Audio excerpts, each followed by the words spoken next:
Hello friends, welcome back to our channel. எல்லோரும் எப்படி இருக்கிறீங்க? நல்லா இருக்கிறீங்கன்னு நம்புகிறேன்.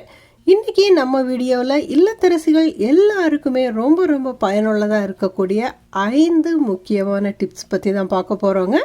இந்த வீடியோவை கடைசி வரைக்கும் ஸ்கிப் பண்ணாமல் பாருங்கள். வாங்க டிப்ஸ் எல்லாம் என்னென்னு பார்க்கலாம். டிப் நம்பர் 1 என்னன்னு பார்க்கலாம். இப்போ வெயில் காலம் வந்துடுச்சு, எல்லாருமே லெமன் ஜூஸ் போட்டு குடிப்போம். இப்போ இந்த லெமன் வாங்கி வச்சு 1 வீக் ஆயிடுச்சு. சம்டைம்ஸ் ஹார்டாக இருக்கும். இதை நம்ம ஜூஸ் புழிஞ்சோம்னா ஈஸியாக புழிய முடியாது. இப்போ நான் இதை ஒரு பவுலில் வச்சு இதில் கொஞ்சமாக சுடுதண்ணியை ஊற்றிக்கிறேன். இந்த சுடுதண்ணியை ஊற்றி ஒரு 5 நிமிஷத்துக்கு அப்படியே வச்சுக்கலாங்க. இல்லை நீங்கள் மைக்ரோவேவில் வச்சு எடுக்கிறதானா கூட ஃபியூ செகண்ட்ஸுக்கு மைக்ரோவேவில் வச்சு எடுத்தீங்க அப்படின்னா அது சாஃப்ட் ஆகிடும், ஈஸியாக புழிஞ்சிடலாம். இப்போ மைக்ரோவேவ் வைக்கணுன்னாலும் கரண்ட்டு வேணும். சம்மரில் அடிக்கடி கரண்ட்டு போயிடும். அந்த மாதிரி டைமுகளில் இந்த மாதிரி சுடுதண்ணியில் போட்டு ஒரு 5 நிமிஷம் வச்சு எடுத்துட்டீங்க அப்படின்னா ஈஸியாக ஜூஸ் எடுத்துடலாங்க. இப்போ பாருங்கள், ஜூஸ் பண்ணுறதுக்கும் நான் ஒரு டிஃப்ரெண்ட்டான மெத்தடு தான் சொல்ல போகிறேன். இப்போ சாதாரணமாக நம்ம இந்த மாதிரி பிழியறது யூஸ் பண்ணி பிழிஞ்சிக்குவோம், இல்லைன்னா கையாலேயே பிழிவோம். அப்போ தோல் கொஞ்சம் ஹார்டாக இருந்ததுன்னா எல்லா ஜூஸுமே நம்மளால் பிழிஞ்சு எடுக்க முடியாது. அதுக்கு நீங்கள் இந்த மாதிரி ஒரு ஃபோக் எடுத்து அந்த ஃபோக்கை வச்சு அந்த ஜூஸ் எல்லாத்தையும் எடுத்துடலாம். அந்த ஃபோக்கில் கூர்மையான பகுதி எல்லாத்தையுமே நம்ம அழுத்தம் கொடுத்து அந்த பழத்துக்குள்ளே நம்ம குத்தி எடுக்கும் பொழுது அந்த ஜூஸ் எல்லாமே வந்துடும். ஈஸியாக அந்த ஜூஸ் எல்லாத்தையும் எடுத்துடலாம்.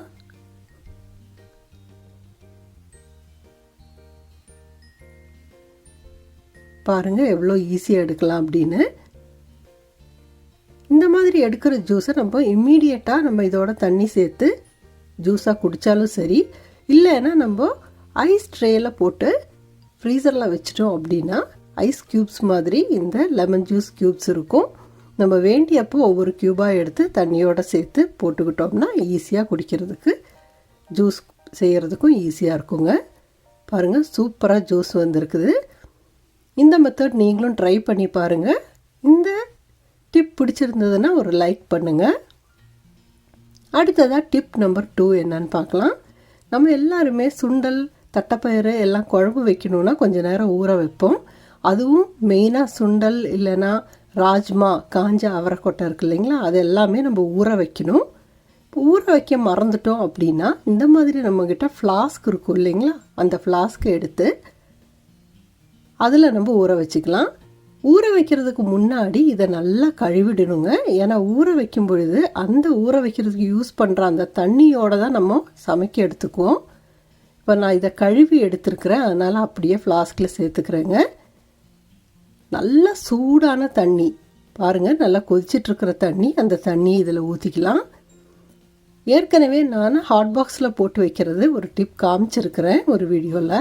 ஆனால் ஃப்ளாஸ்க் வந்து இன்னும் எஃபெக்டிவாக இருக்குது. ஏன்னா ஃப்ளாஸ்கில் சூடான தண்ணி ஊற்றும் பொழுது இல்லைன்னா காஃபி ஊற்றும் பொழுது ரொம்ப நேரம் நல்லா சூடாக இருக்கும். அதனால் இதுவும் நல்லா சீக்கிரம் ஊறிடும். பாருங்கள், இன்னுமே தண்ணி சூடாக இருக்குது. ஆனால் நம்ம சுண்டலெல்லாம் நல்லா ஊறிடுச்சு.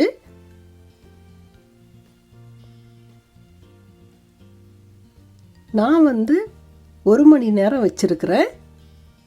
நீங்கள் ஒரு 2 மணி நேரம் கூட வச்சுக்கலாம் இந்த மாதிரி. ஏன்னா ஓவர் நைட் நம்ம ஊற வைக்கிறதுக்கு மறந்துட்டோம் அப்படின்னா மத்தியானத்துக்குள்ள குழம்புக்கு வந்து காலையில் இந்த மாதிரி நம்ம ஊற வச்சுக்கலாம். பாருங்கள், இது நல்லா ஊறி இருக்குது. கையால் அழுத்தம் கொடுக்கும்பொழுது நம்மளுக்கு தெரியுது.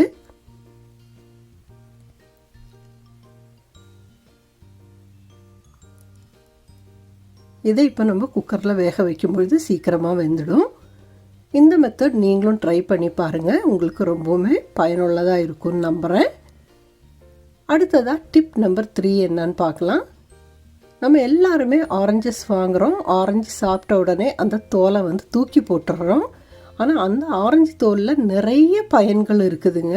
இது ரொம்ப விதத்தில் நம்மளுக்கு யூஸ் ஆகுது. அதில் ஒரு சில யூசஸ் தான் நான் சொல்ல போகிறேன். இந்த மாதிரி சின்ன சின்னதாக அந்த தோலை கட் பண்ணிக்கலாம். இது பச்சையாக இருக்கிறது நீங்கள் காய வச்சு கூட பொடி பண்ணி வச்சுக்கலாம். இப்போ இந்த மாதிரி மாஸ்க் வந்து நம்ம யூஸ் பண்ணிவிட்டு தூக்கி போடுற மாஸ்க் இருக்கும் இல்லைங்களா, டிஸ்போசபிள் மாஸ்க். இந்த மாஸ்க்குள்ளே அந்த கட் பண்ணி வச்சுருக்கிற ஆரஞ்சு தோலை எல்லாத்தையும் போட்டுடலாங்க. போட்டு இந்த மாதிரி ஒரு முடிச்சு மாதிரி கட்டிக்கலாம்.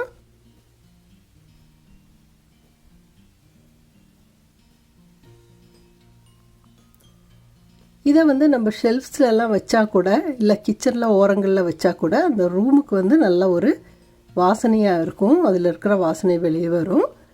ஆனால் நான் இப்போ காமிக்க போகிற டிப் வேறு விதமான ஒரு டிப் தான். இதுக்குள்ளே ஆரஞ்சு தோல் கட் பண்ணது இருக்குது. இதை நம்ம செடிகளுக்கு போடலாம். இப்படியே ஒரு செடி பாட்டுக்குள்ளே வச்சிட்டோம் அப்படின்னா நம்ம தண்ணி ஊற்றும் பொழுது அந்த மாஸ்க் நனைஞ்சு அதுக்குள்ளே இருக்கிற ஆரஞ்சு தோலோட சத்துக்கள் எல்லாமே அந்த செடிக்கு போகுங்க.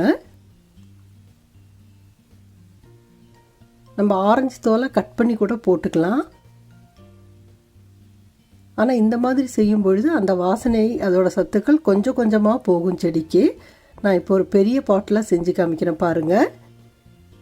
இப்போ கிளியராக தெரியும். இந்த மாதிரி ஒரு ஓரத்தில் வச்சுட்டு எப்போவுமே நம்ம கொஞ்சம் கொஞ்சமாக தண்ணி ஊற்றினோம் அப்படின்னா அதோட சத்துக்கள் கொஞ்சம் கொஞ்சமாக செடிக்கு போகும். செடியும் நல்லா வளரும். இதே மாதிரி நம்ம ஒரு ஸ்ப்ரே பாட்டிலில் இந்த ஆரஞ்சு தோலை சின்ன சின்னதாக கட் பண்ணி போட்டு கொஞ்சம் தண்ணி ஊற்றி இதை நல்லா மிக்ஸ் பண்ணி வச்சுக்கலாம். நம்ம இப்படி ஒரு 4லேருந்து 5 மணி நேரம் வச்சாலுமே அந்த தண்ணி முழுவதுமே அந்த ஆரஞ்சு வாசனையோட நல்ல கமகமன்னு இருக்கும்.